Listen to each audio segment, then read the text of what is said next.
There is a war being fought inside your head right now. Not between you and your enemies, between you and the words you use to describe yourself to yourself. And most people have no idea they are losing it. Here is something nobody tells you. The single most dangerous word in your psychological vocabulary is not a curse word. It is not something your enemy said. It is a word you say every single day, hundreds of times, without thinking. The word is I, and the way you wield it, or let it wield you, determines whether the people who want to see you fail ever get what they want. Let that sit for a second. You see, for decades, psychologists assumed that talking to yourself was embarrassing, a quirk, a sign of something off. Then researchers actually started studying it. A 2023 review identified 559 published studies on self-talk between 1978 and 2020, all mapping its documented effects across thinking, problem-solving, self-regulation, emotional expression, working memory, and task switching. 559 studies, and almost none of it is being taught anywhere. Not in schools, not in therapy waiting rooms, not in the conversations people have when they are struggling. It is one of the most researched, least taught skills in the world. So let's fix that, right now. The first thing you have to understand is where your inner voice came from. Because it did not come from you. Not originally. Russian psychologist Lev Vygotsky made one of the most startling discoveries in the history of developmental psychology when he observed children talking to themselves out loud. While others assumed this was a sign of immaturity, Vygotsky saw something else entirely. He theorized that children deliberately repurpose words they have previously used in social interactions with other people. They are not talking to themselves because they lack sophistication. They are transitioning from being regulated by others to regulating themselves. And here is the part that changes everything. Vygotsky theorized that this self-talk eventually grows silent. It becomes the inner voice you carry as an adult. It becomes the voice that guides every decision you make, every reaction you have, every time someone tries to break you down. Which means that voice you hear when things go wrong, that critical, cutting, relentless voice, did not start with you. It learned its rhythm from someone else, a parent, a teacher, an ex, a bully, a culture. Your enemies did not have to be there when they planted what is still growing inside your mind. And that is exactly why this matters. Because the most powerful thing your enemies ever did to you, they may have done years ago, and it still works, every time you repeat it to yourself in their voice. Now here is where the science gets genuinely extraordinary. Research from the University of Michigan's Emotion and Self-Control Laboratory, led by psychologist Ethan Kross, revealed something that should be in every school curriculum. When people use the word I to reflect on painful experiences, I am so angry, I am a failure, I cannot believe I let this happen. Brain scans show intense activity in the medial prefrontal cortex, the region associated with self-referential emotional suffering. But when people shift to the third person, using their own name instead of I, that same brain activity drops, the suffering quiets. Not through distraction, not through denial, through a simple change in the pronoun. And the most astonishing part, this shift happens within the first second of encountering something distressing, without requiring any extra mental effort, without engaging the cognitive control systems that normally have to work hard to manage emotion. It is as close to a neurological switch as psychology has ever found. Think about what this means when your enemies come for you, when someone says something cruel, when someone attacks your reputation, when someone tries to destabilize your sense of self. Your default is to use I. I am hurt. I cannot believe they did this. I do not know what to do. And every I pulls you deeper into the center of the storm.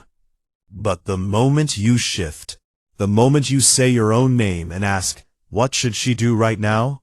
Or, what does he actually know to be true? You step outside the eye of the storm. You become the observer instead of the victim. You stop starring in their story and start narrating your own. There is another layer to this that most people skip right past. It is not just the third person that works. Research shows that addressing yourself as you, the second person, is often even more powerful than I for performance under pressure. Studies found that people who used you language solved problems better, felt more positively about difficult tasks, and were significantly calmer than those who used I language. Why? Because you sounds like a coach. It sounds like someone who believes in you. It carries the authority of external encouragement without requiring anyone else to show up for you. There is also the question of what to say. And this is where conventional wisdom gets it wrong in a way that actually does damage. Most people have been told to give themselves positive affirmations. I am powerful. I am unstoppable. I am enough. And for people who already believe those things, it works. But for people who are under attack, for people who have been told the opposite for years, those statements can backfire. The inner critic hears the affirmation and immediately produces the counter-evidence. The brain is not fooled. You know the difference between truth and noise. But here is what does work, and this is one of the most counterintuitive findings in the entire self-talk literature. Asking yourself a question beats telling yourself a statement. A 2010 study published in Psychological Science found that interrogative self-talk, asking, "Can I handle this?" rather than declaring, "I can handle this," produced stronger motivation and better performance outcomes. The question does not trigger your inner critic. It invites your inner problem solver. It activates a different part of you entirely. The declarative voice sounds like your ego defending itself. The interrogative voice sounds like someone who genuinely wants to find the answer. When the pressure is high, do not tell yourself you are strong. Ask yourself what strength has looked like for you before. Now let us talk about what happens in your body when you do not do any of this. Because the stakes are not just psychological, they are chemical. Research measuring salivary cortisol, your body's primary stress hormone, found that participants who engaged in negative self-talk during high-pressure situations showed measurably higher cortisol levels than those using positive or neutral inner language. Your own words, the ones you run on a loop after someone humiliates you, after a failure, after an attack, are physically stressing your body, not just metaphorically, measurably. Your immune system is responding. Your nervous system is responding. You are medicating yourself with your own inner monologue, and negative self-talk prescribes cortisol. There is a field of research called psychoneuroimmunology, the study of how psychological states talk to your immune system. One of its central findings is that negative thoughts can trigger the same physiological response as actual physical danger, which means every time you replay what your enemy did, every time you run through the worst version of what they said, every time you rehearse the argument you should have had, your body responds as if it is happening right now. Your enemies do not even need to be present to harm you. They live in your nervous system the moment you give them space in your inner voice. And this is where the concept of rumination becomes critical to understand. Rumination is what happens when your inner voice gets stuck in a loop. It is not processing. It is not healing. It is your critical voice, amplified, with no exit. Research on neural pathways found that harsh self-talk, repeated with emotional intensity, carves deep grooves in the brain, making the critical voice the default response, not the exception. The more you ruminate on what your enemies have done to you, the more you wire your own brain to stay in that story. They do not have to do anything else. You do the rest. One of the findings that surprised me most in Ethan Kross's work, the researcher behind much of what we have covered, is that venting to friends about the people who have wronged you is actually self-defeating. It does not release the pressure. It reinforces the narrative. It anchors you more firmly to the identity of someone who was harmed.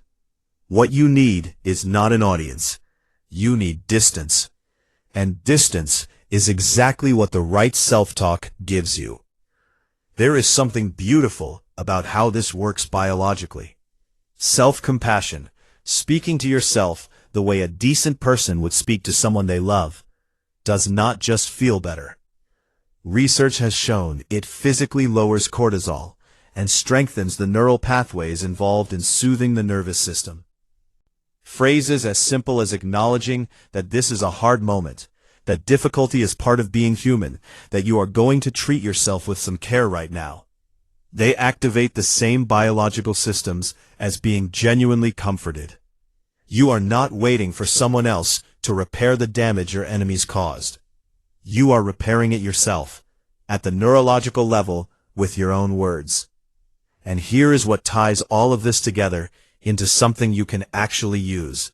The most effective form of self-talk combines three things: distance, speaking your name, or using you instead of I, so you can think about yourself the way you would think about a friend in the same situation. Questions, asking what strength looks like here, what you actually know to be true, what the wisest version of you would do right now. And compassion, not softness, not weakness, but the kind of honest care that makes it possible to keep going. When someone tries to break you, they are betting that your inner voice will do the rest of their work. They are counting on the cortisol. They are counting on the rumination. They are counting on the hours you will spend replaying their words in the voice they gave you. They are counting on you to use I, to pull yourself into the center of the pain and stay there. You do not have to, because here is the truth the science keeps arriving at from every angle. When you speak to yourself with distance, with the right questions, with the kind of care you would extend to anyone else you believed in, something happens in your brain that your enemies simply cannot override. You stop being the character in their story and become the author of your own. The medial prefrontal cortex quiets, the cortisol drops, the rumination loses its grip. And the voice in your head, the one they spent years trying to corrupt into their weapon, becomes yours again. You were always going to be the one who got to decide what your inner voice says. Most people just never realized it was a decision.